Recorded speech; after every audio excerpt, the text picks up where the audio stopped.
મુખમાં છે એનો રસ્તો સાફ ભગવાન કરી આપે છે.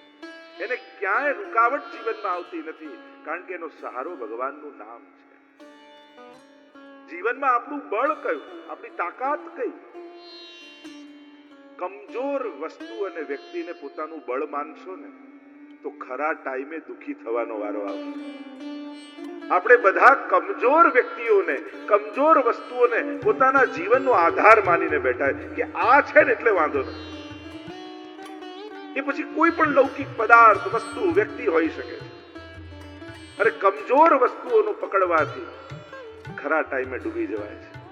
પણ જેને ભગવાનનો હાથ પકડ્યો છે, એટલે તો સુરદાસજી પડતા હતા ને પ્રભુએ હાથ પકડ્યો ને કહ્યું ને, બૈયા છોડા. ઠાકોરજી ભાગ્યા પછી પકડવા ગયા તો કે બૈયા છોડાએ જાત હો નિર્બલ જાની મોહે, અગર હૃદય છોડા કે ભાગ શકો તો મરદ બખાઉં તો. પ્રભુ કદાચ હાથ છોડી શકો પણ ભક્તોના દિલમાંથી કેમ થઈ શકે? એ તો પ્રભુની પણ તાકાત છે. તમારાથી દૂર થવું પ્રભુને ગમતું જ નથી. અને સાચું કહું ને તો પ્રભુમાં એટલી તાકાત નથી કે તમને છોડીને જાય. કારણ મહાપ્રભુજીએ એમ તમને તમારા માથે પધરાયા. એટલે તમે એવી ચિંતા ન કરતા કે સેવા બનતી નથી, કે પછી ઠાકોરજીનું શું થશે, પ્રભુનું કેમ કરીને સાચવીશું. અરે આપણે શું સાચવવાના, એ આપણને સાચવીને બેઠો છે. એ બધું જ ગોઠવતો જાય. કારણ કે ડર એને છે કે જો પ્રતિકૂળતા આવશે ને તો આ મને છોડી દેશે. તમને એમ લાગે કે સેવા છૂટી જશે, તમારા કરતા મોટી બીક એને છે કે જો મેં અનુકૂળ ન કરી આપ્યું તો આ મને મૂકી દેશે, આ મને પધરાઈ આવશે. એટલે સમય આવે એટલે બધું ઠાકોરજી ગોઠવે. તમે તમારા મનથી ઠાકોરજીને, તમારા દૃષ્ટિકોણથી પ્રભુને જુઓ છો. ક્યારેક પ્રભુના મન અને એમના દૃષ્ટિકોણથી તમને જોયા? જેટલા સુંદર આપણી નજરે ઠાકોરજી આપણને લાગે છે, એનાથી અધિક સુંદર પ્રભુની નજરથી આપણે એને લાગતા હોઈએ. એટલા પ્રિય આપણે એને લાગતા હોઈએ. એટલે આપણે તો એક પક્ષના પ્રેમનો વિચાર કરીએ છીએ. સેવામાં તમે ભલે ફરિયાદ કરો કે મારું મન ભટકે છે અને મન નથી લાગતું, એક વસ્તુ યાદ રાખો, સેવામાં તમારું મન ભટકતું હશે પણ ઠાકોર એનું મન તો વિચાર અને એ અપ્રશ્ન જોયું છે. એ લોકો એને પુષ્ટિ માર્ગ માની બેઠા છે. એ પુષ્ટિ માર્ગ નથી, એ તો હિન્દુ ધર્મની વ્યવસ્થા છે. આ તો આપણે શાસ્ત્રોને વધારે સ્ટ્રિક્ટલી ફોલો કરીએ છીએ એટલે લોકોને એમ લાગે કે આ પુષ્ટિ માર્ગનું બધું છે. આ પુષ્ટિ માર્ગ નથી.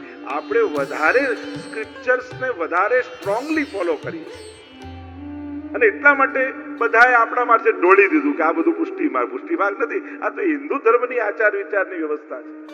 નિર્ણય સિંધુ, ધર્મ સિંધુ નામના ગ્રંથોમાં ઋષિ મુનિઓ જે બતાવી ગયા છે સમસ્ત હિન્દુ સમાજ માટે, પણ બીજા બધા કદાચ નહીં પાળતા હોય ને આપણે બધા સ્ટ્રોંગલી ફોલો કરીએ એટલે એમ લોકોને એમ લાગે કે આ બધું પુષ્ટિ માર્ગ. પુષ્ટિ માર્ગ આ નથી. પુષ્ટિ ભક્તિ તો કાંઈક ઊંચી ભક્તિની વાત કરે છે, કાંઈક આત્મીયતાની ભક્તિની વાત કરે છે. અને એટલા માટે આપણે બીજું બધું યાદ રાખીએ કે અહીંયા અડવું નહીં, અહીંયા આ જવું નહીં, અહીંયા મૂકવું નહીં, પણ ક્રોધ નહીં કરવો, લોભ નહીં કરવો, ઈર્ષા નહીં કરવી, વૈષ્ણવને સ્નેહ કરવો, ઉદાર હૃદય રાખે ભૂલી જઈએ. એટલે મૂળ સિદ્ધાંત કદાચ ભૂલી અને આચારના કેવલ સિદ્ધાંતો પાળવા જઈએ તો એ આત્મા વગરના શરીર જેવું છે. કરુણા વગરની અપરસ એ આત્મા વગરના શરીર જેવું છે. જેના મૂળમાં દયા, કરુણા, પ્રેમ આ જો ન હોય તો પછી કેવલ વ્યવહાર એ પુષ્ટિ માર્ગ ન હોય. પછી ક્યાંક પ્રસંગ કહેતો હતો, કોઈ કાર્યક્રમમાં જ હતો કે એક વ્યક્તિ હતો અને એનો ધંધો શું કે કોર્ટમાં ઉભો રહે બહાર અને જેને સાક્ષીની જરૂર પડે તો આ સાઇન કરે સાક્ષી અને એને એના બદલામાં પૈસા મળે. જ્યાં સાક્ષીની જરૂર પડે આ સાઇન કરે, એનો ધંધો જાય. હવે એકવાર કોઈનો કેસ ચાલતો હતો ને કોઈ સાક્ષી આવ્યું નહીં ઘરમાંથી, એટલે પેલા કેસ ચાલતા હતા તો એને ગોતી લાવ્યા કે તમે સાક્ષી ભરો કે હું તો તૈયાર છું. અને સવારે વહેલો ફોન આવ્યો કે આવી જાઓ, અને ઉઠીને સીધો દોડ્યો અને ઉભો રહ્યો કઠેડામાં અને કહ્યું કે હવે ગીતાજી ઉપર હાથ મૂકો ને સાક્ષી ભરી દો. આવી ખોટી સાક્ષી વાત. અને ગીતાજી આગળ મૂક્યા, પોતે હતો બ્રાહ્મણ. ગીતાજી આગળ મૂક્યા ત્યારે પેલો કહ્યું કે હું તો બ્રાહ્મણ છું, નાયા વગર ગીતાજીને ન અડું. એને નાયા વગર ન અડાય એ ભાન છે, પણ ખોટું ન બોલાય એની મહત્તા નથી.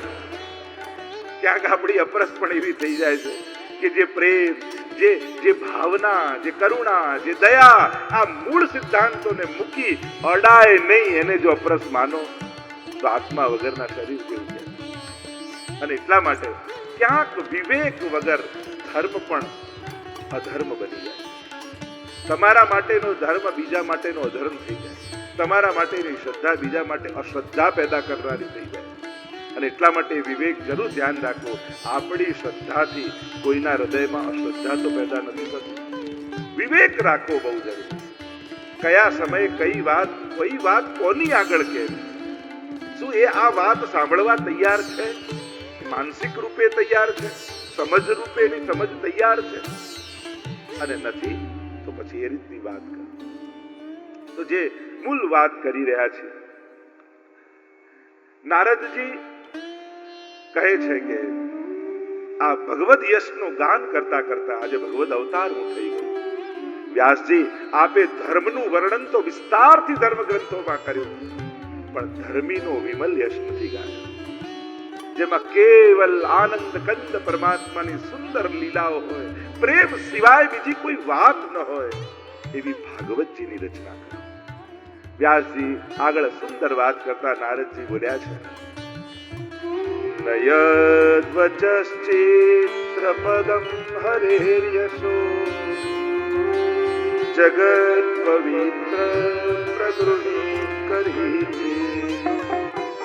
તદવાય સંતીર્થમુષંતિ માસા નયદ્રહંસા નિર્મન્યુ શિક્ષયા. અનેક અલંકારિક શબ્દોની વાણી હોય, સુંદર કંઠોથી ગવાયેલી હોય, ખૂબ સાહિત્ય સભર ભાષા હોય, પણ જો એમાં પ્રભુનું વિમલ યશનું ગાન નથી તો એમાં પરમહંસોને આનંદ આવતો નથી. અને એનાથી ઉલટું કદાચ બહુ સારો સ્વર ન હોય, સુંદર શબ્દો ન હોય, પણ વિશુદ્ધ ભાવ હોય તો એમાં પ્રભુને આનંદ આવે. રૂપાપુરી આદિનો પ્રસંગ આવે છે, બેસુરું ગાય ઠાકોરજી એને સાંભળીને સુવે, ન ગાવા દીધા તો સુતા નહીં આખી રાત. પૂછ્યું કે પ્રભુ આપની આંખો લાલ કેમ છે? આ રૂપાએ ગાયો નહીં એટલે સૂતો નહીં. અરે એ તો બેસુરું ગાય છે. એ ભલે બેસુરું ગાતો હોય, હું તો વાર્તા સમજીને સાંભળતો હતો.